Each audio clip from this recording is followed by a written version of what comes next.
SER Podcast.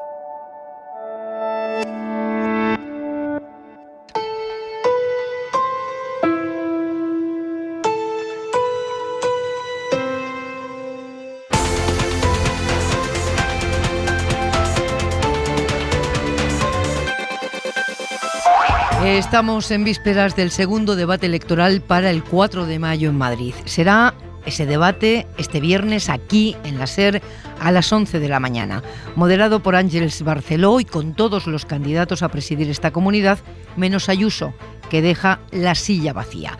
Los expertos demoscópicos dirán cuánto voto mueve un debate. Los demás solo podemos analizar la impresión que nos causan, las estrategias de cada cual o calcular cuántas propuestas hacen. Anoche, escuchando aquí en la SER el primer debate, el de Telemadrid, Manuela Carmena decía que en un debate los tiempos están tan tasados y la estructura es tan férrea, con 6 candidatos discutiendo, que había que fijarse más que nada en el tono, en el respeto con el que se trataban entre ellos para saber la sociedad a la que aspiran. Y no deja de impresionar el tono faltón, el exabrupto trumpista que la derecha madrileña practica. ¿Qué les vamos a pedir a los ciudadanos si sus dirigentes eligen para discutir de política una terrible agresividad verbal, llamando a su adversario mezquino, pantomima, como hizo Díaz Ayuso, o haciendo apelaciones constantes a la vida privada, como hicieron tanto ella como la candidata de la extrema derecha? Y lo peor es que lo han normalizado. Anoche, como mañana aquí en la SER, se trata de contrastar ante los electores sus proyectos para Madrid. Y da vértigo pensar que ese proyecto incluya el desprecio personal a quien piensa diferente. Pepa Bueno. En la cadena SER, hora 25. Y este jueves en la mesa del análisis, Pablo Simón, politólogo, profesor de la Universidad Carlos III y que viene conmigo desde las 9 de la noche. Hola de nuevo. Hola, ¿qué tal, Pepa? Miguel Sebastián, profesor de análisis económico de la Universidad Complutense de Madrid. Muy buenas noches. Buenas noches, Pepa. Isabel Morillo, periodista del Confidencial. ¿Qué tal, Isabel? Buenas noches. Hola, ¿qué tal? Muy buenas noches. Y hace una hora, Chimo Puig ha anunciado que en la Comunidad Valenciana, que es la que tiene menor incidencia acumulada de todo el país, la única que está en riesgo bajo, 40 casos por cada 100.000 habitantes, en esa comunidad empieza la desescalada. ¿Cómo lo vais a hacer? Julián Jiménez, buenas noches. Buenas noches, Pepa. Pues a partir del próximo lunes se amplía el horario de la hostelería y del comercio hasta el toque de queda, hasta las 10 de la noche. Eso sí, se mantienen los aforos interiores de bares y restaurantes al 30% y el número de comensales en 6 personas. También se ha acordado que las actividades culturales amplíen su aforo del 50 al 75% y que las ceremonias lo aumenten hasta el 50%. Estas medidas se van a mantener hasta el próximo día 9 de mayo, cuando decaiga el estado de alarma. Ese día también, Pepa, se levantará el cierre perimetral de la Comunidad Valenciana. Y ahora sí, el día en 2 minutos, Aymar. Un juez ha ordenado esta noche que se mantenga el cartel en el que Vox ataca a los menores extranjeros no acompañados. La Fiscalía había pedido que se retirara ese cartel, pero el juez se niega, entiende que no se dan las razones de urgencia que alegaba el Ministerio Público. El ministro del Interior, Fernando Grande Marlaska, la directora de la Guardia Civil, María Gámez, y el líder de Unidas Podemos, Pablo Iglesias, han recibido en las últimas horas cartas con balas de rifle y amenazas de muerte escritas muy explícitas dirigidas a su nombre. La policía científica está investigando ya los 3 sobres con idéntico matasellos. Llegaron al Ministerio del Interior y los destinatarios han denunciado ya estas amenazas. El comisario de la Policía Nacional, Enrique García Castaño, ha asegurado hoy ante el Congreso que Rajoy, Cospedal y Fernández Díaz conocían la operación Kitchen. Sabían que se estaba usando a la policía y a la trama de Villarejo para sabotear las pruebas que pudiera tener Bárcenas y que pudieran perjudicar al PP. Además, este comisario, García Castaño, ha reconocido que fue él quien puso la grabadora en el despacho del entonces ministro del Interior, Fernández Díaz, en 2014. Es la grabadora que recogió la conversación entre el ministro y el director de la Oficina Antifraude de Cataluña. García Castaño dice que fue el DAO Eugenio Pino, su superior, quien le mandó montar el dispositivo. No fue él fue con un técnico. Lo ha explicado en la comisión de investigación sobre la Kitchen. ¿Usted fue al despacho de Fernández Díaz y colocó una grabadora? Sí, yo no. iba acompañando a un técnico, porque yo no sé ni darle. Si hubiera grabado estos años, a lo mejor no estaba aquí. La puso debajo de una mesa y después nos fuimos a tomar cañas. Aquella grabadora fue la que captó a Fernández Díaz diciendo aquello de esto la Fiscalía te lo afina, en una maniobra para perjudicar a los independentistas. Hablando de independentistas, el Tribunal Constitucional ha desestimado hoy el recurso de amparo que presentó Jordi Turull contra su condena a 12 años de cárcel por sedición y malversación. Lo más llamativo de esto es que 2 magistrados del Constitucional han emitido un voto contrario, un voto particular. Son los magistrados Juan Antonio Xiol y María Luisa Balaguer, y fuentes del Tribunal de Garantías nos aseguran que no es tanto porque no estén de acuerdo con la condena por sedición, que pueden estarlo, sino que no comparten que a todos los condenados por sedición se les impusiera la misma pena, que no se individualizara la condena en función del grado de participación que tuvo cada uno en aquellos hechos de otoño de 2017. Fuera de España, un paso importante el que ha dado Joe Biden. Estados Unidos se compromete a reducir sus gases de efecto invernadero un 53% hasta 2030, un 53% respecto al punto en el que estaban en 2005. Es un avance sustancial respecto a las posiciones que mantenía Estados Unidos hasta ahora, pero todavía se queda lejos bastante de la reducción prometida por Europa. Hoy Rusia ha anunciado que a partir de mañana retirará sus tropas de la frontera con Ucrania. Había llegado a llevar allí casi 150.000 soldados, cosa que había puesto en alerta extrema a la OTAN, a Estados Unidos. Se temían todos una guerra en el Donbass. Biden llegó a pedirle por teléfono a Putin que rebajara la tensión en la zona, y hoy el Kremlin ha hecho eso, ha hecho un anuncio de distensión diciendo que todo eran maniobras militares para comprobar su capacidad y efecto sorpresa. Y una cosa más, en España el obispo de Canarias, José Mazuelos, ha llegado a decir hoy que la ley de eutanasia es inhumana e innecesaria porque quien quiera matarse ya puede abrir la llave del gas o tirarse por la giralda. A esta hora ni este obispo ha pedido perdón por semejante crueldad, ni nadie de la conferencia episcopal le ha pedido que lo haga. Vaya dita que llevamos. En la contra de hora 25...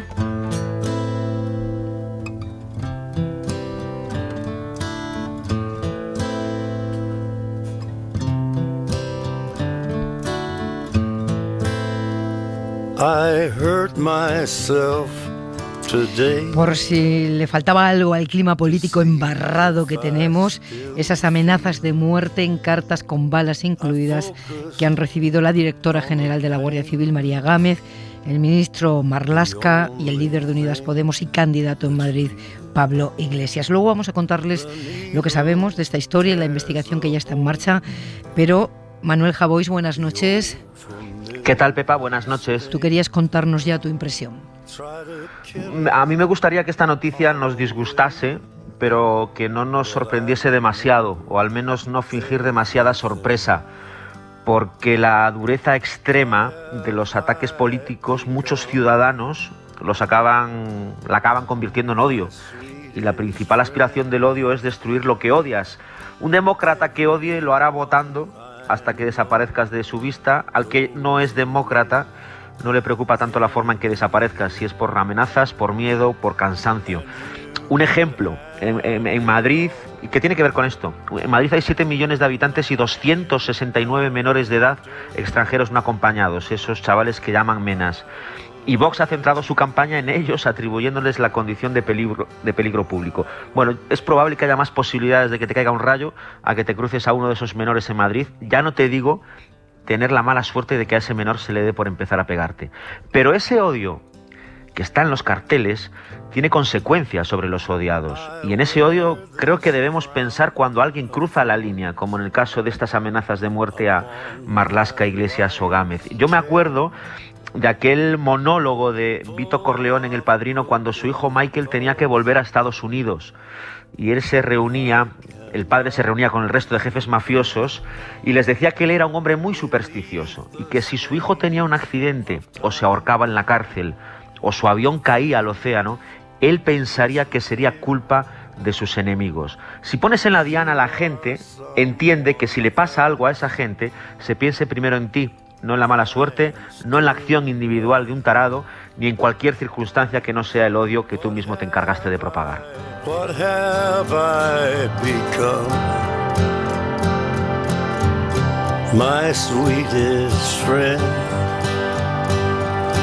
Everyone I know goes away in the end. Un beso, querido Javois, hasta mañana. Un beso, Pepa, hasta mañana. If I could start again, a million miles away, I would keep myself, I would find a way. Hora 25. Pepa Bueno. Pablo, tenemos 12 días para ganar las elecciones. Hoy ya son 11 días los que tienen Gabilondo, Iglesias y García para hacer lo que el barómetro Flash publicado hoy por el CIS estima, que pueden sumar la mayoría absoluta el 4 de mayo y arrebatar a la derecha un gobierno de 26 años. Es la primera encuesta que refleja la posibilidad de que la izquierda supere a la derecha en Madrid. Siendo la mayoría absoluta 69 escaños en la Asamblea Autonómica, la derecha, PP y Vox, obtendrían, según el CIS, entre 65 y 69. O sea, solo en la estimación más alta para los dos partidos de derecha, Ayuso conseguiría gobernar y tendría que hacerlo con Vox o gracias al apoyo de Vox. La izquierda, según el CIS, obtendría ahora mismo entre 67 y 73 escaños. Así que, según esta encuesta, tiene más probabilidades ahora mismo de alcanzar una mayoría. Las horquillas del CIS son tan amplias que todas las opciones están abiertas.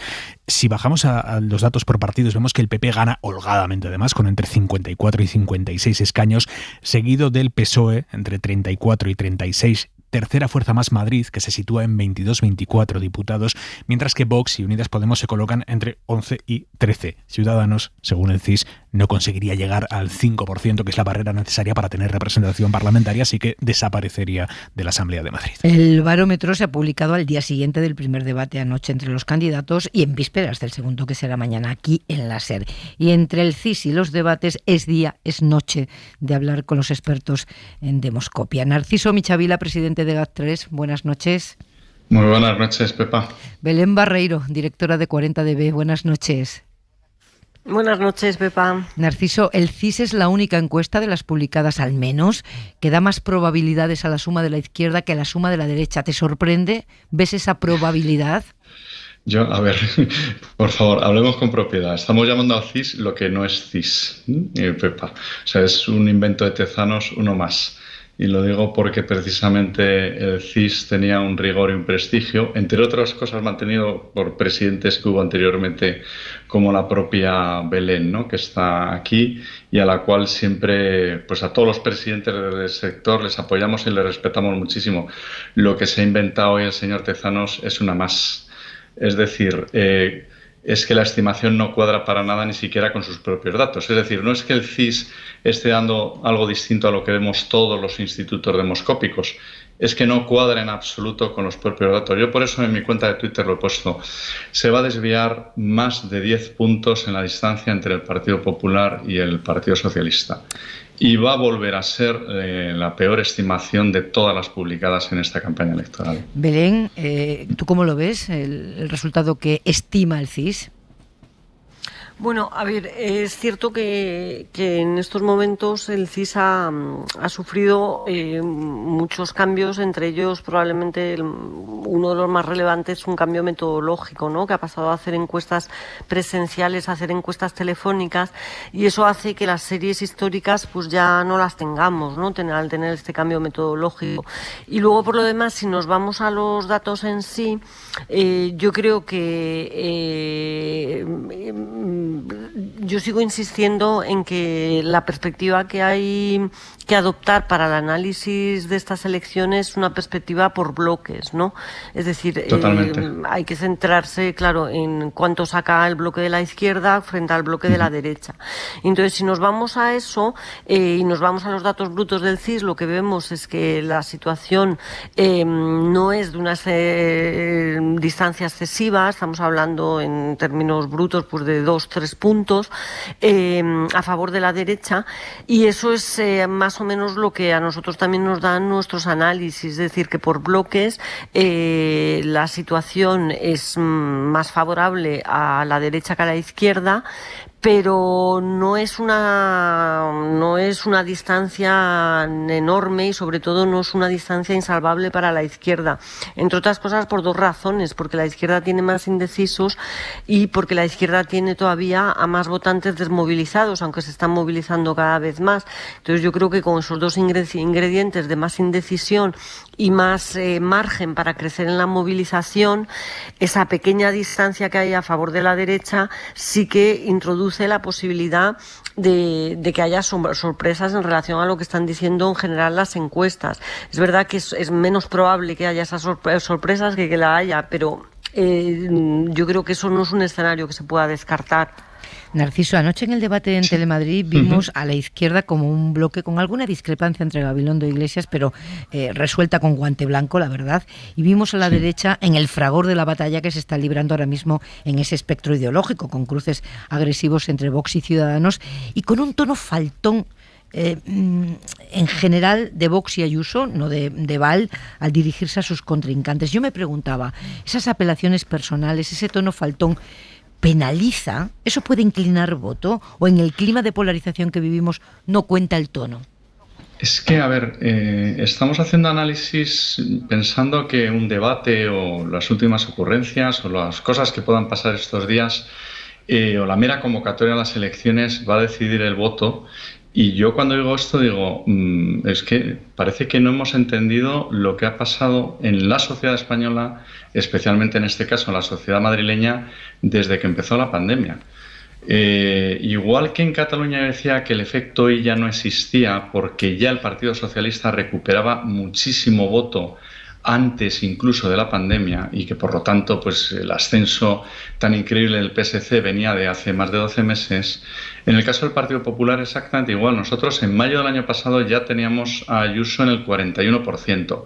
Ahora mismo va a estar ligeramente por encima de esa cifra, pero el debate de ayer o todas las cosas que estén pasando ahora mismo en realidad pueden mover voto dentro del mismo bloque ideológico. Pero yo, sinceramente, hacía muchísimo tiempo que no veía un escenario tan clarísimo y además creo que se equivocan los que intentan hacer ver otro resultado, porque luego pues entrará esa duda de las encuestas, de si en Madrid no lo han visto, estará pasando lo mismo fuera de Madrid. No, es que Madrid está siendo un microclima y el madrileño va a votar en estas elecciones a la Asamblea que si fueran a su municipio estaría votando de forma totalmente distinta. Y si fuera al Congreso de los Diputados, también.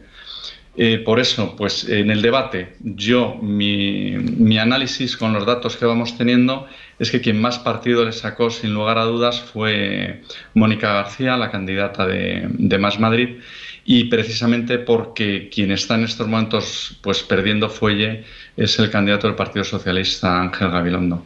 Pero fíjate, este análisis que hace Narciso, que es el que sabe y no yo, se contradice con algunas cosas que hemos escuchado en las últimas semanas, como que la última semana de campaña, Belén, es decisiva para el voto final. Eso no es decisivo. ¿Un debate se juega algo o no? Sí, o sea, yo creo que los debates y las campañas son decisivas cuando las cosas están reñidas. Entonces, aquí, ¿qué es lo que no está reñido? Y en eso coincido totalmente con Narciso. Nadie discute que el Partido Popular va a ser el partido más votado a gran distancia al segundo. Yo creo que eso es totalmente indiscutible.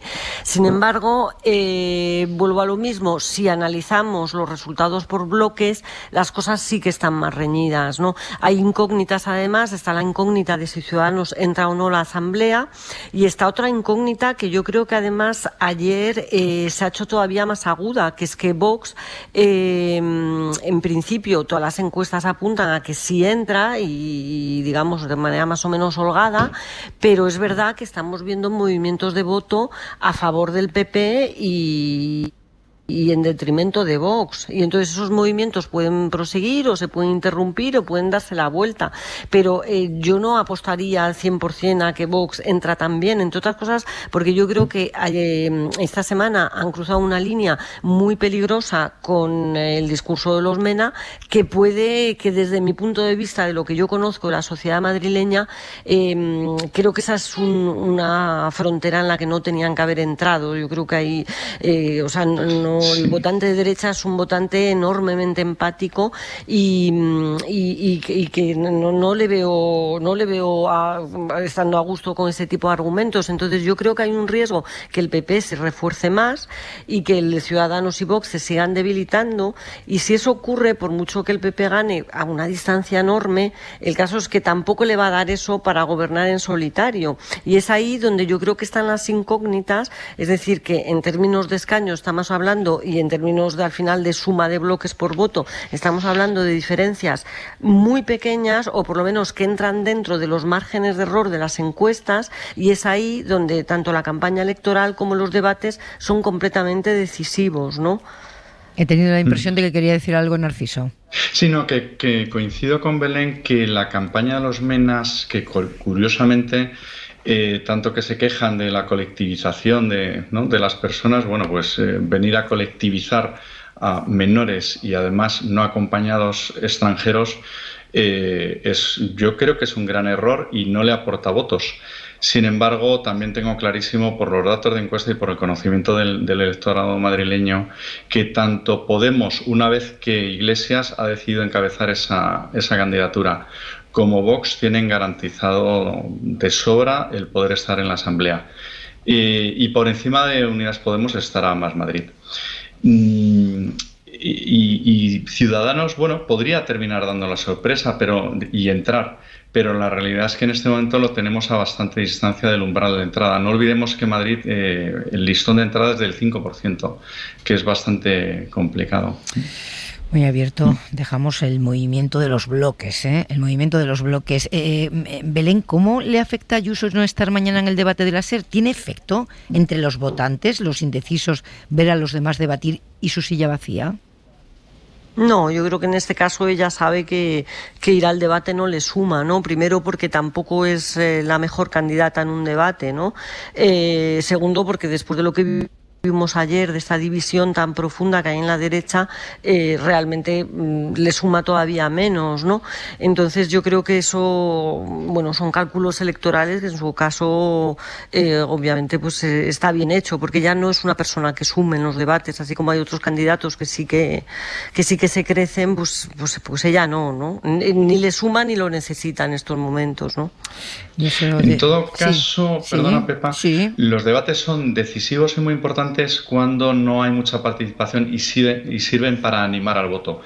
Pero es que yo vengo semanas diciéndolo y lo afirmo ahora, que falta ya pues menos de 2 semanas para las elecciones, que se va a batir récord histórico de participación. Es que van a votar en todos los barrios, en todos los municipios, como nunca antes se ha votado en unas elecciones a la Asamblea de Madrid. Que, por cierto, eso también nos lo pone más fácil a los institutos, porque los mayores desvíos los tenemos cuando hay una bolsa de abstencionistas que de repente nos dijeron cuáles eran sus preferencias, pero que en el último momento decidieron quedarse en casa. Y sin embargo, en este caso, contemplamos que la participación no va a bajar del 75%. Una enorme participación. Sí. Vosotros decís que demoscópicamente es irrelevante, políticamente yo creo que no tiene un pase, no querer debatir con los demás, que es de lo que va esto, de confrontar ideas y programas, ¿no? Eso desde luego, Pepa, es el análisis, ¿no? Es decir, desde el punto de vista de como ciudadana, ¿no? Que estás ahora expresándolo, estoy totalmente de acuerdo, ¿no? Pero desde el punto de vista electoral se entiende, ¿no? Si los debates no es lo tuyo y vas sobrada, pues se entiende que no lo hagas, ¿no? Bueno, señores, señora, queda todo grabado aquí, queda todo grabado. Iremos contrastando a lo largo de la próxima semana con vosotros la evolución de la campaña y a partir del día 4 comprobaremos todo lo que nos habéis dicho, que sabéis que yo lo hago, acertó. Que nos hemos mojado. Os habéis mojado los dos, no tengo ninguna queja. Narciso, un abrazo. Gracias. Y muchas gracias, Belén Barreiro. Otro abrazo para ti, como siempre. Venga, gracias a vosotros. Un abrazo. Hasta luego. Si los debates se ganan el día después, dicen también politólogo, ¿no? Así es el postdebate que tanto importa. Dicen los que saben que los debates se ganan en realidad el día después, con la información que generan. Hoy la noticia es la coordinación que la izquierda exhibió incluso para discrepar, como lo hicieron Gabilondo e Iglesias, sobre vivienda y fiscalidad. Y hoy también es el día de los matices sobre la evolución del candidato socialista, de con este Iglesias no, al dame tu apoyo para un gobierno progresista, al remate, Pablo, tenemos 12 días para ganar las elecciones. Inma Carretero, buenas noches. ¿Qué tal? Buenas noches. Muchos en el PSOE no entendían el planteamiento de la campaña de Ángel Gabilondo porque consideran que no hay nada que rascar entre los votantes de Ciudadanos que están en el Partido Popular. Así que ayer se produjo un giro en el debate que hoy ha confirmado el propio candidato. Casi empezamos una nueva orientación propiciada por este no de Ciudadanos, que es: llamo a toda la izquierda. Quiere el PSOE amarrar el voto en sus feudos, evitar, según fuentes socialistas, fugas por la izquierda. Dicen en la Moncloa que esto no es una rectificación, sino que es una nueva fase en la que quieren movilizar a los indecisos, 200.000 potenciales votos de izquierda. Así que para Gabilondo, Iglesias ya no es Iglesias, es definitivamente Pablo. A Pablo, a quien le dije, ¿no? Querido Pablo, confío en que apoyes un gobierno. Le pide apoyo para un gobierno, pero Iglesias ya da por superado eso de coalición sí o coalición no. Si los ciudadanos quisieran un gobierno en minoría, dirían, no, pues vamos a votar todos a un partido. Y aparte ese debate ya es viejo. Gobernamos juntos en la Comunidad Valenciana, gobernamos juntos en Canarias, gobernamos juntos en La Rioja, gobernamos juntos en Navarra, gobernamos juntos en España. En la comunidad hay una tercera pata en la ecuación, más Madrid, que por ahora gana el pulso a la izquierda del PSOE, pero hoy Íñigo Errejón avisaba. Es muy posible que sumemos, pero para que sumemos es absolutamente crucial que no se gasten minutos ni en líneas rojas ni en repartos de posiciones. Advertencia del día después, porque ayer en el debate la izquierda se caracterizó por la unidad de acción. Sí, lo tradicional es ver a la izquierda despellejarse, esto ha sido lo tradicional. Miguel Sebastián, así no fue anoche. No, la verdad es que fue... Para el votante de izquierdas, muchos de los cuales yo creo que se abstienen porque están hartos de ver a la izquierda peleándose y dividida, yo creo que fue una muy buena noche, ¿no? Porque se vio desde luego un respeto y no atacarse y discrepancia, pero bien argumentada y creo que fue bastante bueno para la izquierda, la verdad. Sobre todo dado el espectáculo de los candidatos de la derecha, ¿no? ¿Eficaz, Pablo? Desde luego que haya unidad de acción siempre es positivo porque pudieron hasta cierto punto repartirse los papeles y confrontaron de hecho con diferentes polos, porque vimos por ejemplo que es verdad que Mónica García se centraba siempre mucho en Díaz Ayuso, pero por ejemplo Pablo Iglesias triangulaba también más hacia Vox, hacia Rocío Monasterio. O sea que hubo varios juegos que yo creo que fueron interesantes precisamente por lo novedoso, que resulta novedoso ahora que el bloque vaya coordinado, y es que parece que han entendido finalmente que lo decisivo aquí, viendo al menos cómo están los sondeos preelectorales, es que sean capaces de sacar a la gente a votar. Isabel Morillo. Sí, para mí lo más sorprendente del debate de ayer fue ver efectivamente el buen tono que había entre la izquierda, porque efectivamente suele ser siempre al revés, es la izquierda la que juega a atizarse más duro, ¿no? Yo estoy totalmente de acuerdo con el análisis que ha ofrecido la señora Barreiro. Yo creo que es que ya hay que dejar de pensar en quién gana las elecciones, que creo que está claro que en Madrid las va a ganar la señora Díaz Ayuso, y hay que empezar a pensar en que quien gobierna son los bloques. O sea, los bloques son los que suman. La suma es lo que al final cuenta en una democracia parlamentaria.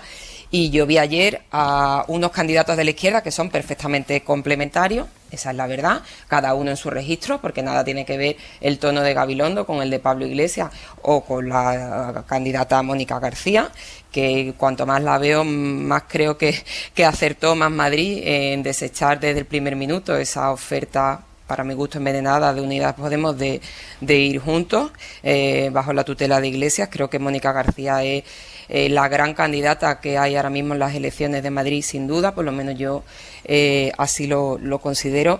Y frente a eso, pues la derecha no hay ningún tipo de sintonía. El desprecio de Díaz Ayuso hacia Ciudadanos era hasta hiriente, daba en algunos momentos hasta pudor ver a Edmundo Val defender la gestión de Ciudadanos en el gobierno, mientras que Díaz Ayuso jugaba al ninguneo. Y bueno, y lo de Vox es directamente incalificable, ¿no? Porque el discurso que nos ofreció la señora Monasterio es que es la extrema derecha populista, radical, el lepenismo más extremo. O sea, yo creo que estamos convirtiendo a Vox en la peor ultraderecha de Europa. Ahora vamos a ir a la derecha. Sí, si me permitís daros algún dato que veamos con la encuesta flash del CIS, que está por debajo del radar, porque solo nos quedamos con la estimación y ahí creo en las tripas alguna información interesante. Fijaos, un primer titular que yo destacaría es que las campañas electorales importan. E importan mucho para dar a conocer a los candidatos. Si tú comparas la encuesta preelectoral anterior del CIS con la actual, el conocimiento de Mónica García ha subido 10 puntos y el de Edmundo Val 6. Y Mónica García además ha subido especialmente su conocimiento entre los votantes, sobre todo del PSOE, que han pasado a saber quién es ella. Y esto es muy interesante porque estamos viendo que las transferencias del PSOE hacia Más Madrid están aumentando. Es decir, que los que iban de Más Madrid hacia el PSOE han caído 4 puntos y han subido 6 los que se van del PSOE hacia Más Madrid. Y entonces ya entendemos un poco mejor esta suave tendencia al alza. Segunda cosa interesante, Ciudadanos tiene muy malas noticias si miras las tripas de esta encuesta, porque Ciudadanos le siguen aumentando las fugas. Han subido respecto a la encuesta anterior, es decir, estamos capturando aquí estas 3 semanas más o menos de campaña más pre-campaña, han subido 4 puntos más las fugas hacia el PP. Y ha subido 1 punto más las fugas hacia Vox. Y, atención, ha caído 2 puntos las fugas hacia el PSOE. Es decir, la estrategia Gabilondo y el viraje que estamos viendo ahora obedece a una realidad, que es que el votante de Ciudadanos todavía se está yendo más, pero se está yendo más hacia la derecha. Y un tercer elemento que creo que también es interesante. Fijaos, en la encuesta preelectoral del inicio teníamos que la probabilidad de votar de los votantes de derecha era 7 puntos superior a la de los votantes de izquierda. Pues bien, ahora mismo, según esta encuesta, es solo de 2. Sí. Es decir, la izquierda se está activando y muy especialmente los que más suben, los votantes de Unidas Podemos, que suben 9 puntos, y los votantes del PSOE, que suben 8. Justamente 2, uno que se ha electrificado con la llegada del candidato Pablo Iglesias, pero el otro lado que el votante socialista está empezando a arrancar. Entonces, es verdad, la encuesta del CIS siempre sobreestima la intención de voto a la izquierda en torno a 3-4 puntos, pero también es verdad que si miras las tripas, se está empezando a movilizar. Entonces, efectivamente, es muy probable que tengamos una participación récord. La gran incógnita es, ¿será suficiente esta movilización de la izquierda para que Ayuso no pueda gobernar? Esa es la gran incógnita.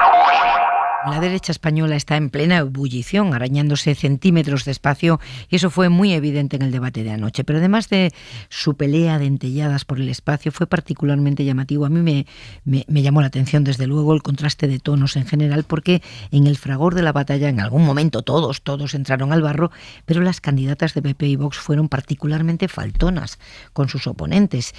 Y claro, esto va creando un estado de ánimo, un clima político terrible en una campaña electoral. Así que esta mañana nos hemos preguntado, Óscar García, ¿cómo digiere la derecha, las derechas habría que decir, ese debate y el CIS? Buenas noches.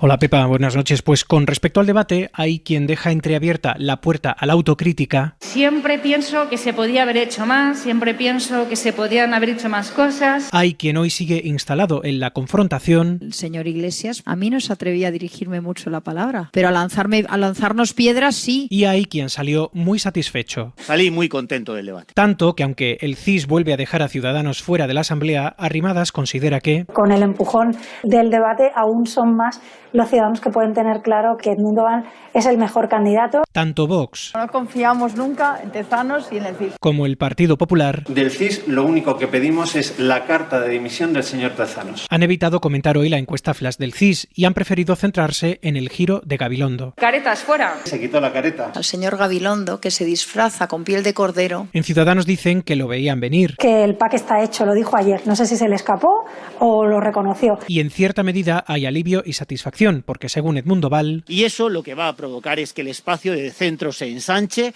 y que muchos socialistas de centro izquierda, moderados, patriotas... al final, según su teoría, voten a Ciudadanos. El papel de Vox anoche oscilaba entre cubrirle las espaldas a Ayuso y tratar de marcar alguna diferencia. Ayuso incluso sacó Monasterio sacó el cartel contra los menores no acompañados con el que empapelaron la estación de Metro de Sol aquí en Madrid y que hoy la Fiscalía ordenaba retirar por incitación al odio. Pero lo último, Aymar, es que un juez ha ordenado que se mantenga. Sí, el juez de guardia ha rechazado la petición de la Fiscalía de retirar ese cartel. Entiende que no se dan las razones de urgencia que alegaba la Fiscalía para quitarlo de la estación de cercanías de Sol. El Ministerio Público ha denunciado a la formación Abascal, al partido Vox, por un posible delito de odio por ese cartel. Un cartel en el que aparece una persona encapuchada al lado de una señora mayor y dice el cartel: un MENA 4.700 euros al mes. Tu abuela 426 euros de pensión al mes. Dice la Fiscalía en su denuncia que esta imagen transmite una imagen física prejuiciosa del menor como persona extranjera violenta y delincuencial. El Ministerio Público recuerda que estos menores extranjeros carecen de estructura familiar, social y económica aquí en España, lo que los convierte en un colectivo doblemente vulnerable, tanto por edad como por el desarraigo estructural que sufren. En fin, el juez tendrá que explicar sus razones. A mí me sorprende la decisión. Miguel, ellos buscan la provocación, está claro. Entre que ponen el cartel, no se escandalizan a todos. La Fiscalía ordena que se retire. El juez ordena lo contrario. Es tiempo que pasamos hablando de Vox, pero es que, como apuntaba Isabel Morillo hace unos minutos, lo que escuchamos en los debates y en los mítines de Vox da mucho miedo.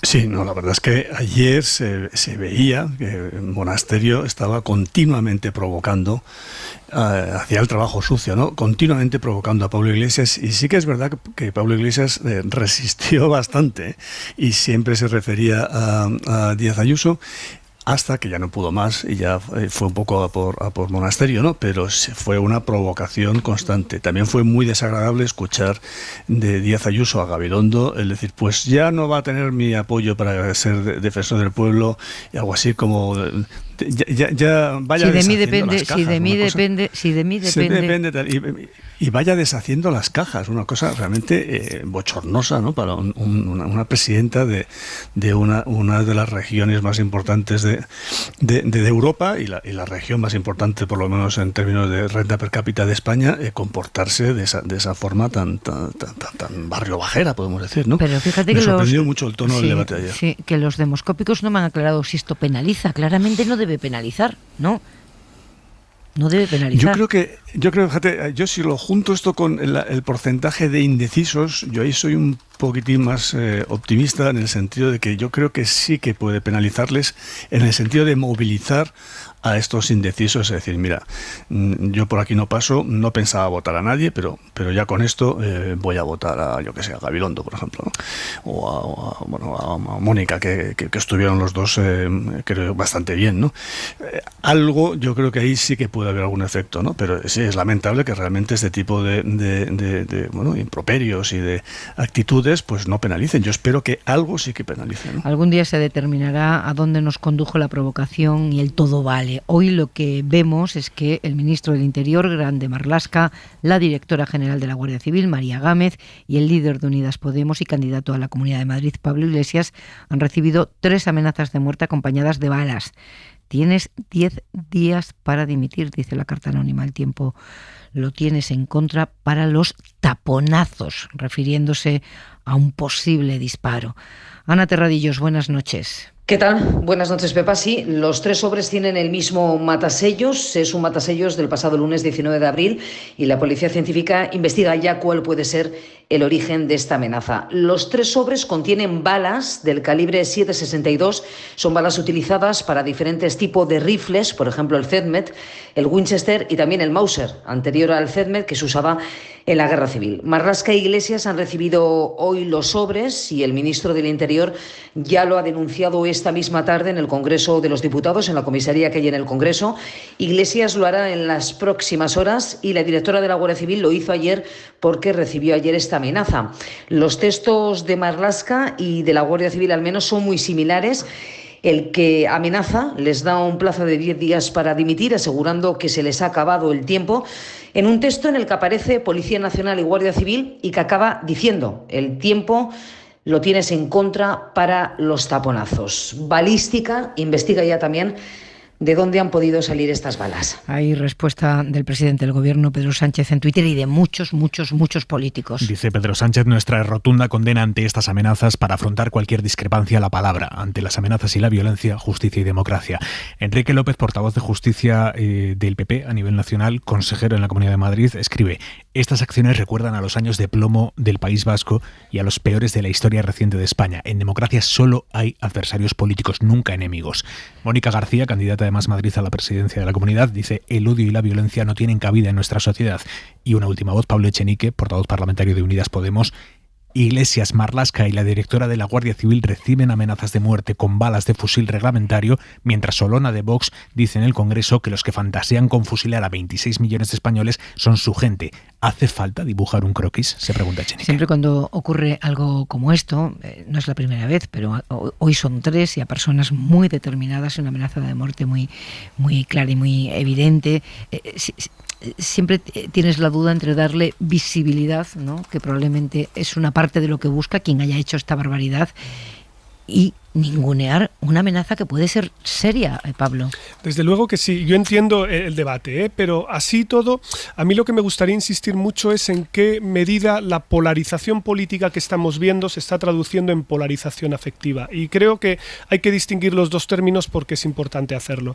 Una cosa es la polarización política, es decir, que es normal que en democracia haya diferentes planteamientos plurales y tiene que haber desde luego discrepancia entre los partidos políticos, y otra cuestión es que esas discrepancias comiencen a filtrarse, tribalizando la política y convirtiendo al adversario en enemigo. Y eso es lo que estamos empezando a ver en cada vez más circunstancias, porque estamos pensando que las palabras son inocuas. Es decir, que las podemos liberar alegremente como si no tuvieran implicaciones. Pero es que esto cambia las percepciones que los propios votantes tienen de los que están al otro lado de la trinchera. Hemos visto casos. Vimos que, por ejemplo, cuando salió adelante el Brexit, se multiplicaron por 5 las agresiones violentas contra inmigrantes. Hemos visto que cuando ganaron los republicanos de Donald Trump, aumentaron también las agresiones contra afroamericanos y homosexuales. Es decir, y esto es lo llamativo, y siento aquí decirlo de una manera tan contundente, ¿no? Pero es que hay hasta estudios que demuestran que en aquellos municipios, y este experimento ya está hecho en Italia, en los cuales la extrema derecha consigue representación, las agresiones y los delitos de odio son más comunes. ¿Por qué? Porque las instituciones emiten una irradiación sobre el conjunto del electorado y de la opinión pública, es que no operan en el vacío, y por eso es tan importante retejer consensos básicos, líneas rojas que no se pueden cruzar nunca, ni siquiera desde el punto de vista dialéctico, ni siquiera desde esa perspectiva. Si lo rompemos, si asumimos que el todo vale es lo natural en política, esto bajará. Y eso tendrá implicaciones como las que estamos viendo. Isabel Morillo, da la impresión de que en política hace mucho tiempo se ha quitado el tapón de la brutalidad, ¿no? Que se puede decir cualquier cosa. Y eso nos pone en una situación de mucho vértigo. Sí. Hoy creo que se han sobrepasado todos los límites. O sea, que se mande balas en una carta con una amenaza tan directa al ministro de Interior, a Pablo Iglesias y a la responsable de la Guardia Civil, a mí me ha puesto mal cuerpo. Es que ya llega a un límite que cada vez es un escaloncito más. ¿Y cuál es el siguiente escalón? Es lo que yo me pregunto, porque estamos ya sobrepasando todo lo que podría ser admisible en la refriega política. A mí esta noticia hoy, cuando la he leído, de verdad, se me ha quedado mal cuerpo. Pone mal cuerpo, creo que sí. Estamos llegando a un punto, es que si pensamos que es lo siguiente, que es el tiro en la nuca, de verdad, es que es escalofriante. Esto es durísimo, esto necesita una condena unánime de todos los partidos con representación en el Congreso, sin peros y sin paliativos. Esto no es admisible en una democracia y claro, creo que no todos los partidos lo han denunciado, ni han salido a condenar la amenaza de muerte a Marlaska, por ejemplo. No, es preocupante. Yo no puedo normalizar esto y no creo que debamos de dejar de darle la importancia que tiene, y para mí sí que tiene mucha gravedad, mucha. Miguel. Sí, además a mí me ha sorprendido los destinatarios de la amenaza, ¿no? Bueno, un caso es clarísimo, que es Pablo Iglesias, y aquí sí que podemos hablar de la situación política, de la crispación, de las elecciones de Madrid, pero los otros dos destinatarios no están directamente involucrados en las elecciones y, digamos, en la crispación política, digamos, electoral, ¿no? Y aquí me parece que sí que me viene a la memoria algunos sucesos que han tenido lugar dentro del Ministerio del Interior y la Dirección General de la Guardia Civil, como para que vayan por ahí también las amenazas, ¿no? Yo espero que el Ministerio del Interior investigue esto hasta sus últimas consecuencias, porque sí que es verdad que es lamentable el recuerdo que nos trae a todos de una época afortunadamente ya pasada, no olvidada, pero ya pasada, de los años de plomo del terrorismo etarra, ¿no? Y realmente es lamentable que esto ocurra en nuestro país. Desde luego no se puede graduar, es una amenaza terrible de muerte para los tres, pero ojo que Pablo Iglesias es candidato, está ahora mismo ejerciendo la democracia en su nivel básico, ¿no? Es un candidato a ser elegido en la Asamblea de Madrid y recibe una amenaza de muerte, un candidato. En fin, ya ven qué interesante se plantea mañana el debate aquí en la SER. Van a tener ocasión el resto de candidatos de decirle a Pablo Iglesias lo que opinan de este terrible episodio que estamos contando. Interesante el debate, que va a ser como Aymar. A las 11 de la mañana empieza, dicen Canarias, moderado por Ángels, en todas las plataformas y redes, además de la antena de la cadena SER. A esta hora de la noche Isabel Díaz Ayuso mantiene su intención de no venir, dejar la silla y el micrófono vacíos. Igual que sucedió anoche, a Pablo Iglesias le ha tocado, esta tarde hemos hecho el sorteo con representantes de todos los partidos y le ha tocado iniciar el debate de mañana. Le seguirán Mónica García, Rocío Monasterio, Ángel Gabilondo y Edmundo Val. Edmundo Val, por cierto, será quien cierre el debate con su minuto de oro. Físicamente, para quienes lo vean en la web y en las redes, a Pablo Iglesias le ha tocado también por sorteo estar también como en el otro debate a la izquierda del todo, también al lado de Rocío Monasterio, igual que pasó ayer. En el centro estará Ángel Gabilondo, a su derecha Edmundo Val y por último Mónica García. El debate se va a articular en torno a temas como la gestión de la pandemia, economía e impuestos, gestión de servicios públicos, derechos y libertades de los ciudadanos y por último opciones de pacto y líneas rojas también. Eso va a ser el debate a las 11 de la mañana. El debate va a tener un postdebate. Lo va a tener en las redes sociales y lo vas a conducir tú, Aymar. Sí, es un debate con expertos en comunicación política, asesores, personas que han trabajado mucho con candidatos que pueden aportar un análisis muy interesante de lo que pase ahí. Verónica Fumanal, Nacho Corredor, Pedro Herrero y también el escritor Daniel Bernabé, que va a estar con nosotros. Hasta Javois se va a sumar a ese postdebate que van a poder ver en vídeo en cadenaser.com, YouTube y todas las redes sociales. En cuanto termine el debate, el postdebate. Aquí en la SER, mañana a las 11 el debate y a continuación el postdebate. No está siendo la mejor semana para trabajar en la banca, ¿verdad? Un sector que vive una profunda transformación a golpe de despidos masivos. Los bancos han perdido casi 100.000 puestos de trabajo desde la última crisis, la gran crisis, la del año 2008. Se espera que solo este año se pierdan otros 15.000 empleos más. Y hoy, 2 días después de conocer el ERE histórico de CaixaBank, que va a afectar a más de 8.000 personas, la sangría se anuncia en el BBVA. La entidad plantea la salida de 3.800 trabajadores y el cierre de 1 de cada 4 oficinas. Es un 16% de la plantilla del banco, 530 oficinas, el 22% de toda la red. Es el primer ERE propiamente dicho del BBVA y según les ha trasladado el banco a los sindicatos lo hace para garantizar la competitividad de la entidad. Los despidos se van a producir en gran parte del territorio, pero lo peor se lo van a llevar Barcelona y Madrid por ese orden. Por cierto, que los EREs del BBVA y de CaixaBank se unen a los que están ya en marcha en otros bancos. En el Santander, 3.500 personas, Ibercaja 750 y Sabadell prejubilaciones de 1.800 empleados, los tres tras llegar a un acuerdo con los sindicatos. Y estos días los pesos pesados del sector económico del gobierno están saliendo en bloque a cuestionar estos despidos y cierres en un momento tan frágil como el que vivimos y además cuando se conocen casi al mismo tiempo los sueldos millonarios de sus directivos. Y ahí no ha habido matices entre los dos partidos del gobierno de coalición, Yolanda Díaz, José Luis Escrivá y Nadia Calviño. Creo que no son los tiempos de estos planteamientos. Todo el mundo debe de remar en una única dirección, que es el mantenimiento del empleo. Yo creo que estamos ante un sector que ha tenido ayudas muy importantes durante la crisis, los dirigentes de las instituciones financieras tienen que interiorizar y ser muy conscientes hasta qué punto ha habido, digamos, una protección, y en decisiones como las que están tomando en este momento yo creo que esa reflexión me parece particularmente relevante. Hacer todo lo posible y buscar todas las alternativas que minimicen, como le decía, la destrucción de empleo, que supone una destrucción de valor y pérdida de capital humano para España que no podemos permitirnos. Además, hemos venido señalando que nos parecían inaceptables los altos sueldos y los bonus pagados a los directivos de las entidades financieras, y aún menos en aquellas entidades que están anunciando fuertes recortes de personal y cierre de oficinas. Y sobre esto último, esta tarde Calviño, en un encuentro con corresponsales, ha dicho que el Ejecutivo va a trabajar con el Banco de España para ver cómo pueden limitar los salarios de los directivos de entidades financieras. Limitar los salarios por arriba. ¿Utopía o realidad, Miguel? Yo creo que es una utopía porque claro, las leyes del mercado son las que son, ¿no? En esto de la banca, claro, es que aquí hay dos temas. Uno es el sector y el otro es el momento. El sector tiene que reconocer que ha sido ayudado directa o indirectamente en esta crisis y en la anterior, ¿no? En la anterior mucho. Recibió ayudas directas e indirectas a través del Banco Central Europeo, e incluso en esta pues se le ha nombrado, digamos, sector esencial. Acordaros que cuando estábamos todos confinados los bancos estaban abiertos porque eran un sector esencial, ¿no?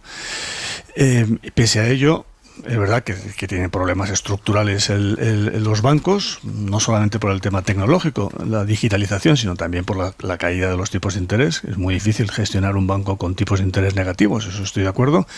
Pero claro, el momento no puede ser en plena pandemia que se quiten miles de trabajadores, además los trabajadores más baratos. Porque si quieres ahorrar costes, ¿por qué no ahorras costes en los servicios centrales de los bancos? No estoy hablando solamente de los directivos, ¿no? Sino los servicios centrales, el back office. Ahí hay muchísima gente, está absolutamente sobredimensionado y que cobran unos sueldos mucho más altos que la gente de las oficinas, pero se ceban en las oficinas. Lo hacen 2 días después de la Junta. ¿No es este un tema suficientemente trascendental para la imagen del banco como para discutirlo en la Junta, presentarlo, hablarlo delante de los accionistas? Acaba la Junta, ahí aprueban el dividendo, todos encantados, los bonus tal y cual, y van y hacen el anuncio del ERE, ¿no? Me parece realmente que el banco no cuida, desde luego, ni la llamada responsabilidad social corporativa, ni cuida su propia imagen, ¿no? Y luego yo aprovecho, porque quiero aprovechar, para decir que para otras cosas no escatiman gastos, ¿eh? Porque al ex presidente del banco, Francisco González, le siguen pagando sus escoltas, su seguridad, creo que 2 millones al año, el banco se lo sigue pagando, cuando él se lo podría pagar perfectamente de su bolsillo, su propia seguridad, ¿no? Por no hablar de lo que se han gastado en espías y en espionajes, pero eso ya es un tema ya más hiriente personalmente, ¿no? Yeah. Por tanto, creo que dan una imagen, realmente el banco ha dado hoy una imagen penosa ante la sociedad y les debería preocupar, ¿no? Porque al final es la sociedad la que decide que estos bancos sigan o no sigan adelante, ¿no? Pues no debe preocuparles, Isabel Morillo, el daño reputacional, ¿no?, que se llama. Pero es que no hay dónde elegir. Es que yo confieso que indignada, no ahora con los ERE, sino por determinadas cosas de algunas entidades bancarias. He intentado cambiarme de banco y tampoco es que haya un banco que marque la diferencia o una caja que sea distinta. Es que todo es lo mismo, es que un día es CaixaBank, otro día es el BBVA, otro día es el Santander, otro día es Ibercaja y otro día es el Banco Sabadell. Es que son 18.222 trabajadores los que van a perder su puesto de trabajo y, por supuesto, en el eslabón más débil, claro que sí, porque los directivos, esto siempre pasa en los ERE, los directivos se recortan salarios e inmediatamente, sin que nos demos cuenta, se los vuelven a reponer cuando la gente ya está en la calle. A mí me parece indecente. Y yo discrepo de Miguel, que seguro que él tiene razón, pero será una utopía que el gobierno intente poner coto o límites salariales por arriba a la banca, pero hay que intentarlo. Cuando la banca ha recibido ayudas públicas, en la mano del gobierno tiene que estar poner unas condiciones para dar esas ayudas o no, o se les da dinero a mansalva y encima pueden hacer lo que les dé la gana. Alguna posibilidad de condicionar esas ayudas que se les han dado y se les van a seguir dando, desgraciadamente. Alguna herramienta tendrá el gobierno, ¿no? Alguna condición se podrá poner. Posiblemente no se podrá prohibir un ERE, pero por lo menos que haya decencia, ¿no? Hombre, a mí me sorprende mucho la sorpresa del gobierno, y lo digo así porque, claro, si el gobierno piensa que está bien favorecer fusiones entre diferentes entidades bancarias porque así son más competitivas y considera que no introducen suficiente riesgo sistémico todo este proceso de concentración bancaria, ¿cómo piensan que van a ser más competitivas si no es generando costes si no es abaratando costes, generando economías de escala y por lo tanto a través de ajustes de plantilla? Es decir, en algún momento alguien, cuando se autorizaba esta operación a través de los reguladores, etcétera, porque es verdad lo que dice Miguel, que son las leyes del mercado, pero bueno, hay un señor que es el regulador central, entonces mira a ver cuáles son las leyes de competencia y si esto puede generar riesgos, ¿no? También el Banco de España, entre otros. Claro, la cuestión aquí clave es, ¿alguien pensaba que esto no iba a ocurrir? Es decir, ¿alguien realmente pensaba que esto no se iba a dar? Porque ahora se llevan las manos a la cabeza, pero ocurre. Y luego el problema de Pablo es el timing. O sea, que esto podía ocurrir, que hay un problema estructural en la banca. Eso seguro, dado claro. los tipos de interés negativos y la digitalización, todo lo que tú quieras, de acuerdo. Pero el problema es el timing. Hacerlo en plena pandemia es realmente obsceno cuando les has declarado sector esencial para la economía. Pero en el momento en el que tú lo permites y no introduces condicionalidad a todo ese proceso, es lo que pasa, ¿no? Que las empresas toman las decisiones cuando lo consideran más ventajoso para ellos. Y por eso yo creo que aquí, desde luego, el gobierno tenía que haber anticipado un poco más esta cuestión. Pero yo además, y aquí sí que voy a sacar, si me permitís, un poco la hoz y el martillo, yo sí que pienso que se pueden limitar los bonos de los directivos. Ha sacado, la puesta encima de la mesa. Por una razón muy sencilla, porque yo comprendo que hay determinados sectores empresariales en los que uno puede identificar rápidamente el valor añadido que da un CEO a esa empresa y lo importante que es que esté bien pagado y bien retribuido. Lo que yo me pregunto es cuánto realmente de valor añadido en términos de productividad o de incremento de valor de la propia marca tienen los sueldos millonarios que están cobrando los CEOs y los directivos de muchas de estas empresas. Yo a veces me lo pregunto, es decir, porque no es que no está aquí un mercado como el del futbolístico, ¿no? El que están todos peleando por el Messi de las entidades bancarias. Aquí muchas veces yo me pregunto dónde está el valor añadido, ¿no? Y esto a lo mejor invitaría a una reflexión más sobre mecanismos que hablamos mucho de redistribución, pero poco de predistribución, ¿no? Y igual que hemos hablado de que los salarios mínimos son un elemento que es fundamental como un colchón, a lo mejor habría que estudiar también establecer ciertas bandas de remuneración. Y esto tampoco sería algo, creo yo, tan descabellado, ¿no? Creo, pero es solo para el debate. Que me imagino que no estaréis de acuerdo, pero bueno, fijar los salarios, yo fijar los salarios de una entidad privada lo veo complicado de hacer, ¿no? Tengo mis dudas de que se puede hacer incluso legalmente, constitucionalmente me refiero. Sí que puedes actuar por el lado de los impuestos, ¿no? De impuestos, tanto el impuesto de sociedades como otro tipo de impuestos sobre el sector financiero. Si realmente tienen dinero suficiente para pagar tanto estos dividendos como estos bonus extraordinarios y para mantener cantidad de gente, que es que tienen muchísima gente en los servicios centrales que prácticamente no hacen nada, pues yo creo que ahí sí que se puede actuar por el lado de los impuestos, ¿no? Limitar los salarios, bueno, a todos nos gustaría, pero yo lo veo mucho más difícil desde el punto de vista legal, digamos. Hay un debate de fondo a propósito de lo que está pasando en la banca y es cómo van a ser las reconversiones que nos trae la digitalización, ¿no? Cómo se reconvierte a estos trabajadores. ¿Pueden seguir trabajando? Este es un debate apasionante que voy a abrir enseguida, pero primero, Aimar, tenemos novedades sobre las amenazas de muerte a Marlaska, Gámez y Pablo Iglesias. La carta de Pablo Iglesias es brutal. Sí, Iglesias acaba de publicar una foto de las balas, del sobre y de la carta que ha recibido. Son balas enormes, de verdad. Y en la carta, es una carta que está escrita, parece con una plantilla y pone: Pablo Iglesias Turrión, has dejado morir a nuestros padres y abuelos. Tu mujer, tus padres y tú estáis sentenciados a la pena capital. Tu tiempo se agota. ¡Qué barbaridad! Pero qué barbaridad, ¿no? Pero qué barbaridad. Sí, tremendo.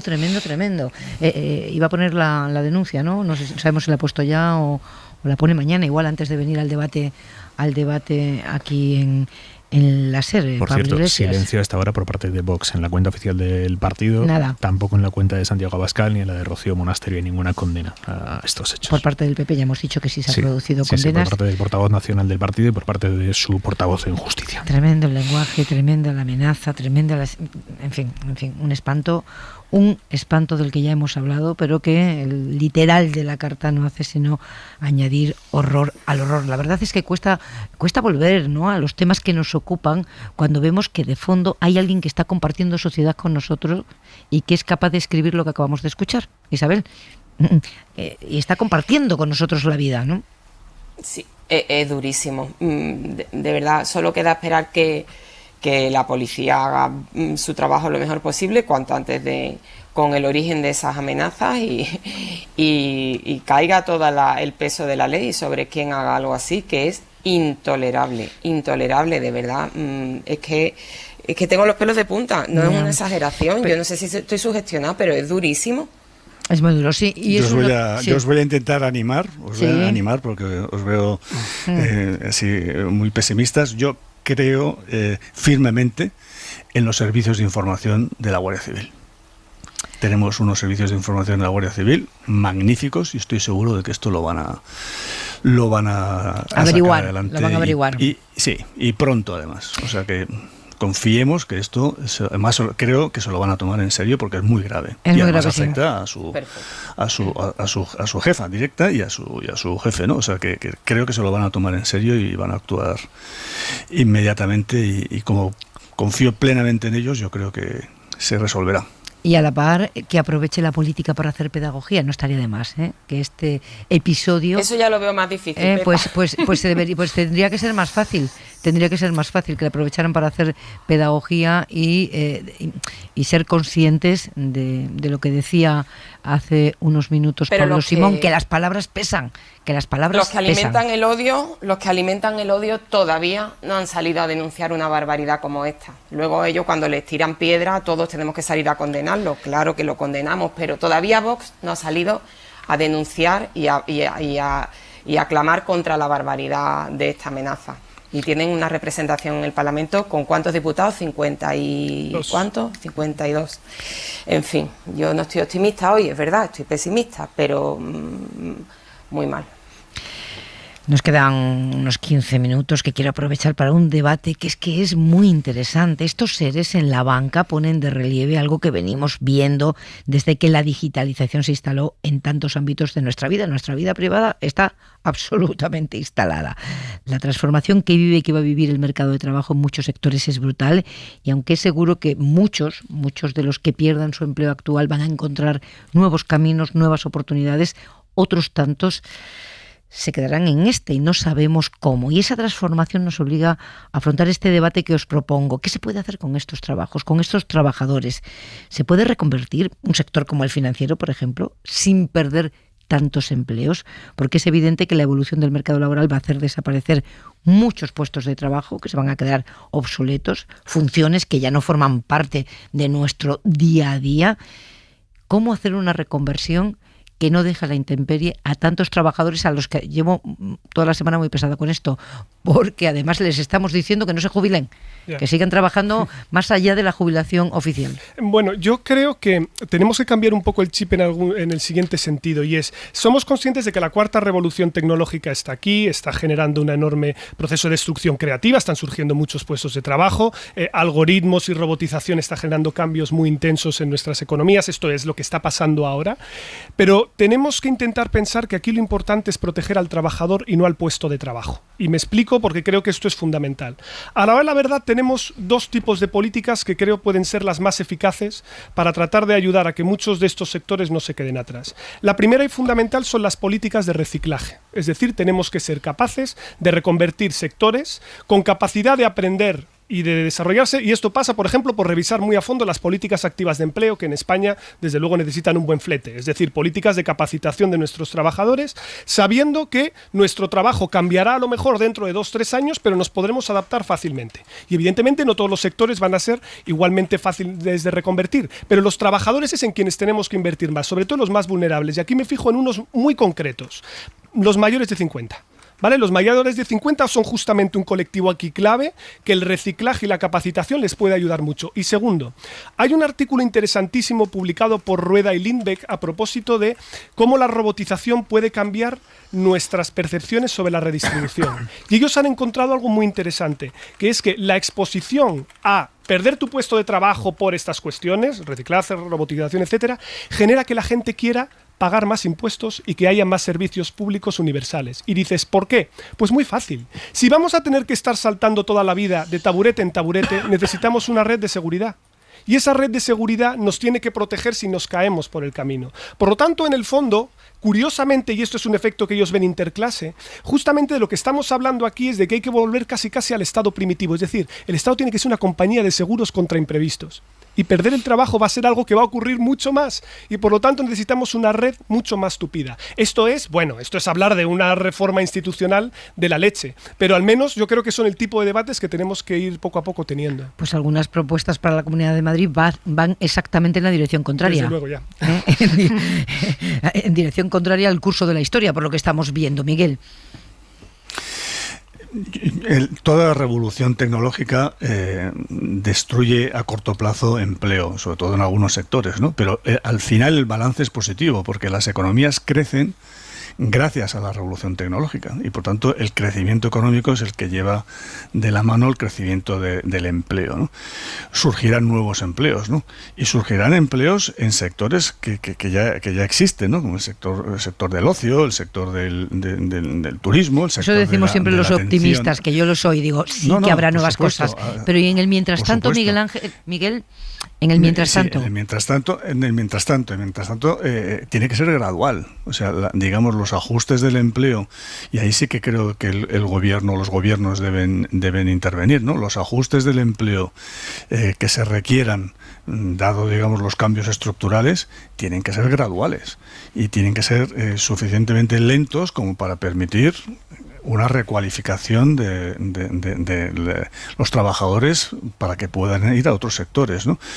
Hay que, por supuesto, fomentar, digamos, la formación dentro de las empresas, además de la formación, digamos, reglada, ¿no? Externa, ¿no? Hay que ir por las políticas activas, es decir, mejorar la capacidad que tienen que tener empresas de encontrar a trabajadores que estén disponibles, que seguimos todavía con un enorme desajuste en el mercado de trabajo entre empresas que quieren trabajadores y no los encuentran y evidentemente trabajadores que quieren empleo, ¿no? Yo creo que se puede actuar mucho por las políticas activas, pero desde luego el proceso de ajuste tendrá que ocurrir, pero tiene que ser gradual y no se puede hacer un proceso de ajuste como el que se ha planteado, por ejemplo, hoy en plena pandemia, ¿no? Yo creo que además, perdón, ahora te dejo, Isabel, que me he adelantado. Yo creo que además muchas veces no vemos cómo todas las políticas están integradas hasta cierto punto también, ¿no? Porque fijaos, una cosa que se dice muchas veces es que tenemos un mercado de trabajo muy esclerótico y muy dualizado, y eso es verdad, pero ¿no os llama la atención de que, por ejemplo, alguien que está en un servicio público de empleo de una comunidad autónoma no sepa las vacantes de empleo que puede haber en otra comunidad? Es decir, hablamos de que, por ejemplo, en la Unión Europea queremos hacer un mercado común y tenemos que aprender a movernos dentro, y sin embargo dentro de España no se puede. Y fijaos cómo esto está ligado con otra política, la política de emancipación y de vivienda. Claro, si es muy difícil el poder desplazarte a otra comunidad autónoma y pagar el alquiler porque es muy caro, tú vas a buscar empleo cerca del hogar familiar. Por lo tanto, nuestra fuerza de trabajo será poco móvil. Por lo tanto, somos poco productivos. Luego desperdiciamos recursos de mucha gente que podría tener oportunidades y empleo en otro contexto. Entonces, se juntan instituciones muy escleróticas con un proceso de transformación muy intenso. Y yo creo que hay que empezar a ir viendo esos cuellos de botella e ir removiéndolos, porque ahí es donde yo creo que la política marca mucho la diferencia. Y yo además soy de los que piensa que el diagnóstico está más o menos hecho. Es decir, que no es algo que sea imposible. ¿Y qué falta entonces? Aquí lo que falta es, sobre todo, acuerdos políticos. Es decir, yo creo que necesitamos... Yo sé que se empuja y todo el mundo hace lo que puede, ¿eh? Pablo Simón, que queremos terminar con alegría. Y ahora... No, y lo estamos haciendo, pero yo creo que es una buena noticia. Es decir, si tenemos identificado el diagnóstico, esto es bueno, creo. Y es verdad que la administración y otros procesos tienen que cambiar. El transatlántico es muy lento de virar, pero yo creo que, y por terminar con una nota optimista, que tú siempre me dices, si en 40 años España ha mejorado todo lo que ha mejorado en muchísimos aspectos, yo creo que estos retos los podemos afrontar, ¿no? Que no es tampoco una problemática tan imposible. A mí me preocupa siempre la transición, ¿no? Cualquier transición tecnológica tiene costes, ha sido así a lo largo de la historia, ahora lo estamos viendo muy acelerado. Hay reconversiones que ya se han hecho. Isabel Morillo, el trabajo de los periodistas físicamente ahora mismo no se parece en absoluto al que era hace solo 15 años, 20 años, ¿no? En los propios medios de comunicación hemos tenido una reconversión brutal y creo que te puedes reconvertir en todo, o sea, en tus herramientas, porque la esencia del trabajo sigue siendo el mismo, te tienes que adaptar. ¿Qué veo o que incluso he visto en primera línea en los medios? Que si eres joven, estupendo, te dan oportunidad de reciclarte y de readaptarte. Ahora de 50 años para adelante, desahuciado. Y eso es lo que no nos podemos permitir de ninguna manera. Tú el otro día hiciste un editorial que estaba clavado. ¿Cómo vamos a estar proponiendo a la gente que se jubile más tarde si tenemos en nuestro entorno muchísimas personas de 50 y pocos años que no han logrado reinsertarse? Y no es por falta de cualificación o de voluntad, es también a veces por falta...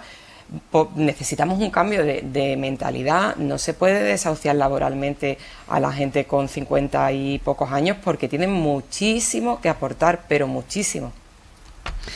Pues tenemos que hablar de la pandemia, que nos queda muy poquito ya. La mejor noticia del día la encontramos paradójicamente en la pandemia, porque más de 10 millones de españoles ya tienen al menos una dosis puesta, el 21% de toda la población, el 21%. El ritmo de vacunación ha alcanzado velocidad de crucero con más de 400.000 dosis diarias. Yo no sé si a Miguel esto le parece poco, pero yo cuando lo leo digo, bueno, está mal, 21%. No, yo creo que ha cambiado drásticamente el panorama en la vacunación en el último mes, ¿no? De ir a un ritmo desesperante a ir a un ritmo que yo creo que vamos a cumplir con los objetivos. Desde luego, el de finales de mayo, primeros de junio, prácticamente está conseguido, ¿no? El otro, el de mediados de junio, pues le queda todavía un gap ahí de 5 millones de dosis por cubrir, pero lo cubriremos a este ritmo. Y eso que esta semana está siendo peor que la anterior, ¿eh? Pero ahora en los últimos días estamos un poco poniéndonos al día en el ritmo, pero no está siendo tan buena esta semana como la anterior. Pero bueno, que es que la anterior tuvimos 2 millones de dosis en una semana, ¿no? Que es mucho. Bueno, pues, prácticamente, sí, 300.000 al día de media, ¿no? Ojalá esta semana lleguemos otra vez a los 2 millones, ¿no? O 2.100.000. Pero ahí yo creo que hay buenas noticias en que el ritmo está aumentando. Sigue habiendo cosas raras, ¿no? Hoy me contaba la alcaldesa de Águilas que les hacen ir desde Águilas a Lorca a vacunarse. Lorca de Águilas está a 35 kilómetros. ¿Y eso qué gente mayor. Tiene? ¿Eso qué sentido tiene? Pues es que, claro, pues un poco salió en el debate también de ayer. Es que son las vacunas las que tienen que ir a la gente y no la gente a las vacunas. Entonces, ¿qué disparate es este de que gente mayor que está en Águilas tenga que ir 35 kilómetros de ida, 35 kilómetros de vuelta a otro sitio a ponerse la vacuna cuando en Águilas hay centros de salud, hay polideportivos? Es que es absolutamente disparatado, ¿no? Y eso me creo que este tipo de cosas se deberían evitar, sobre todo gente como nuestros mayores que han sufrido mucho en la pandemia, ¿no? Y joder, que menos que tratarles ahora con una cierta cariño y no maltratarles de esta forma, ¿no? Pues yo creo que todas estas cosas hay que ir mejorándolas más allá de las cantidades de vacunas que están muy bien, y el objetivo tiene que ser que las vacunas vayan a la gente y no la gente a las vacunas. Es llamativo lo que dices, porque una de las fortalezas del plan de vacunación español es la capilaridad de nuestro sistema sanitario, que tenemos centro de salud en todos sitios, algo que no ocurre en todos los países, ¿no? Uh-huh. Es verdad, esto es lo más llamativo precisamente, ¿no? Y a lo mejor, es decir, aquí puede haber dos hipótesis, no estamos seguros, ¿no?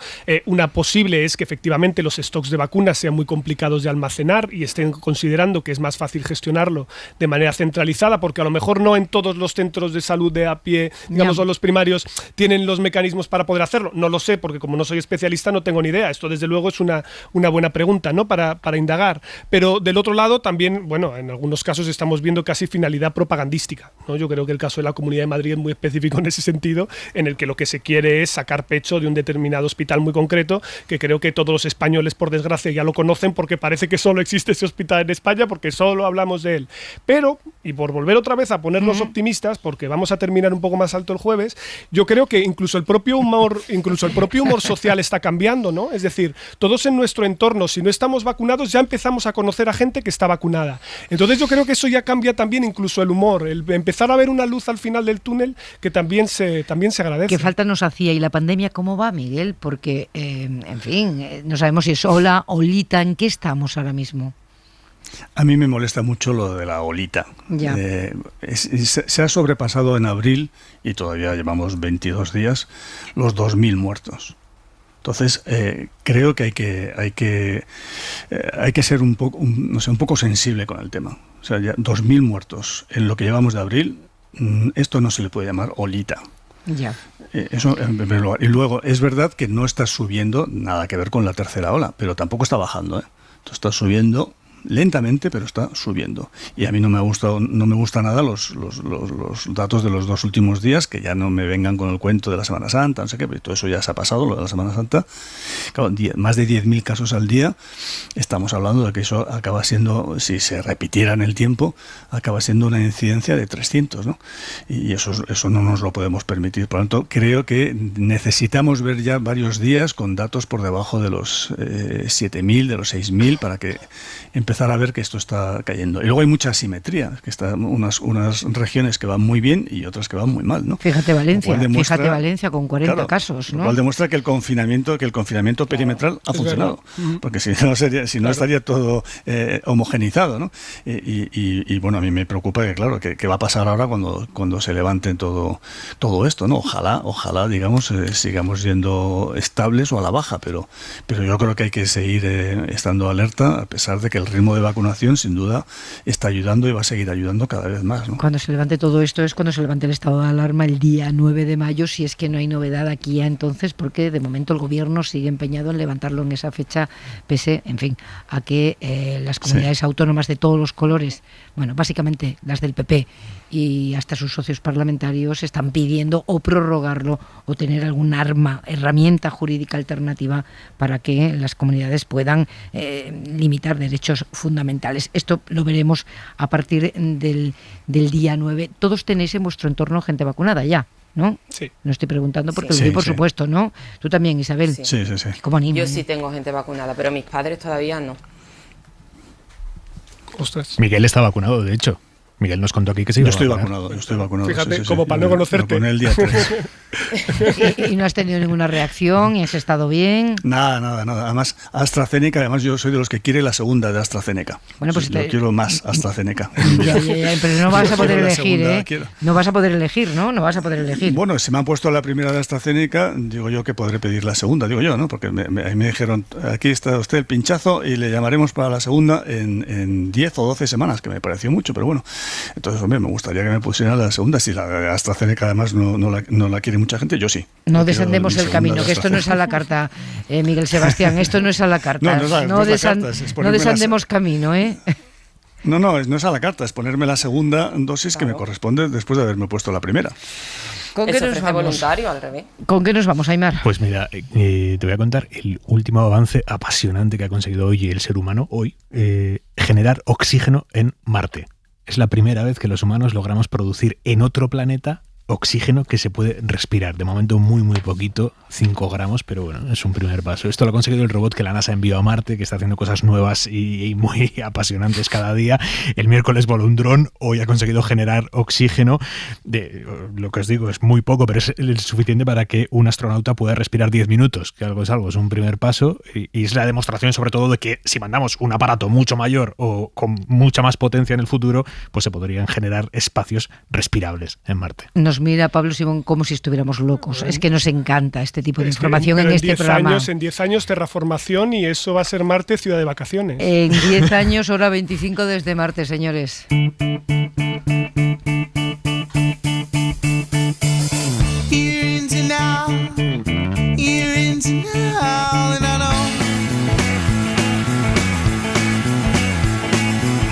Well, what's my name?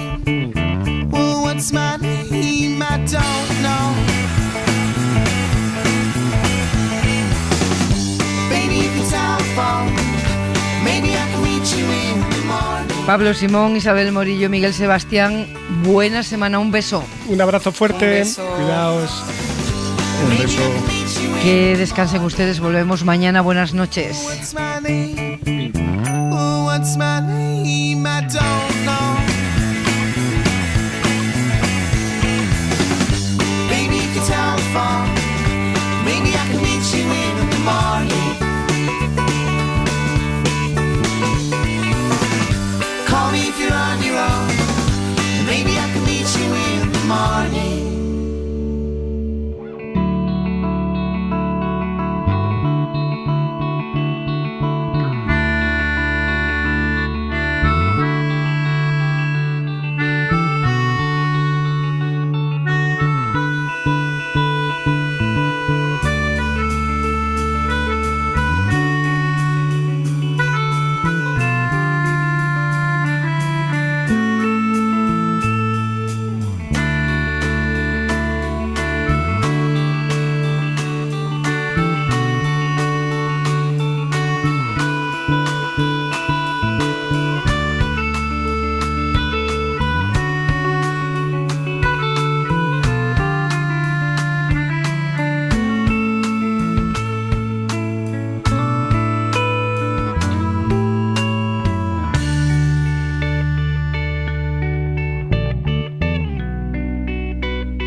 But I never thought I did.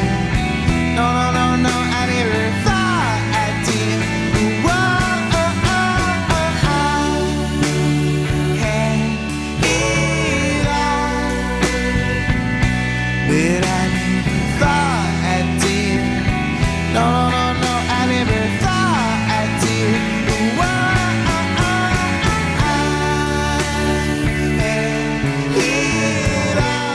Suscríbete a Hora 25. Todos los episodios y contenidos adicionales en la app de Cadena SER y en nuestros canales de Apple Podcast, Spotify, iVoox, Google Podcast y YouTube. Escúchanos en directo en la SER de lunes a viernes a las 8 de la tarde. Cadena SER. La radio.